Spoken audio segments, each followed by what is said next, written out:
ñooñu c'est autre chose aussi. alors la dernière chose bi ñu nar a aborder tey Abdoulaye Mbow ci yow laay commencer comme ça ñu jeexal ci Mbaye Diack ak Abdoulaye Thiam. Abdoulaye Mbow mooy les récompenses. Sénégal loolu tradition la fi ku def lu rëy am lu rëy Abdou Diouf a ko waxoon su ñu demee gagné lions yi dañ leen di jox mais am ñu ne pourquoi à chaque fois c'est l'argent c'est des terrains est-ce que jàppoo ni quelque part on doit réfléchir à trouver autre chose pour récompenser des milliardaires plus que à chaque fois bu ñu demee ñëw ñu ne on leur donne X millions on leur donne des terrains. waaw xalaat bu ñu war a yaatal la c'est vrai que xaalis mooy li ñu koy waxtee mooy lu jàmp maanaam cadeau la boo xam ne waaw xobet nga koy joxe amaana moo tax souvent ñuy naan joxe nañu nangam ci million te déggu ko dafay neex parce que prime en plus la rek parce que jour yi gis nga lu ñu bari xaalis bu ñu jotee 10 millions sax dañuy kontaan parce que gis nga ay Nigéria ay Cameroun dañuy xuloo ndax prime de match donc te pourtant ay jours yoo xam ne ay Nigéria am na fa sax ci waaw ay millions d'euros la ñuy gagné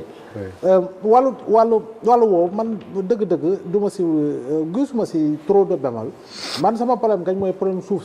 si waaw xam nga bon maa ngi toog ne. parce que am na ku ci attiré sama attention enfin mu ne ma 1500 mètres carrés pour mu ne ma multiplié par 28 jours. waaw mu ne 1500 donc jour bu nekk fukki kër lañ ko jox. waaw kër 150 mètres carrés 28 jours ku si nekk 1500 mètres carrés. staff technique bi ñaata 1000 mètres carrés. ñu ngi koy xaw ma sax ñaata lay jox. waaw parce qu'il n'a pas parlé de staff technique moo tax discours boobu di nga ci wax. waaw c'est très compliqué. te la jiitu la jiitu am na ay jours yoo xam ne ñu ngi doon kaas ni lan lañu waxoon ci suuf jotuñu ko. est-ce que ñi gagné woon 2022 fañ leen joxoon ci aéroport sax est-ce que jotuñu suuf soosu. nangu nañ ko. nangu nañ ko aéroport kër yëpp moom kii war nañ. c'était litigieux. man par moment je me dis sax nga gisanteeg benn société buy tabax boo xam ne da nga ko naan rek tabaxal ma béréb sangam. Cité des Lions par exemple Cité des Lions ak yooyu demee noonu fédération bi staff technique bi ku ñëw nga jox ko kër bi yoo xam ne moom nga ko war a jox ñu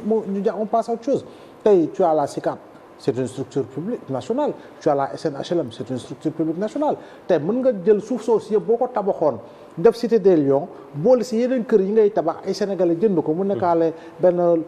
logement social tey ANPS ak journalistes yi ñu doon mais war nañu mën a voilà waaw bien sûr xam nga voilà dafa naa ni loolu kii nam dontale ku def lu rëy am lu rëy mais quand même lu bari war nañ ko xoolaat Elie Charles ci réew moo xam ne y a des conflits fonciers partout Macky Sall waxoon na une fois d'ailleurs que ni toutes les alertes yi muy jot tous les jours sur des risques de conflit au Sénégal sur des 19 yi c'est lié au foncier est-ce que dans un pays comme ça on ne devrait pas waruñu réfléchir ci leneen lu dul terale gaynde yi ay 1500 ñaata sax mètres carrés ku nekk ci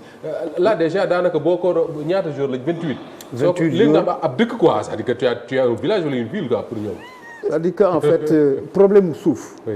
dañ ko war a éviter di ko débat waaw problème suuf parce que ça nous a coûté énormément de wax ju bare ak waxantu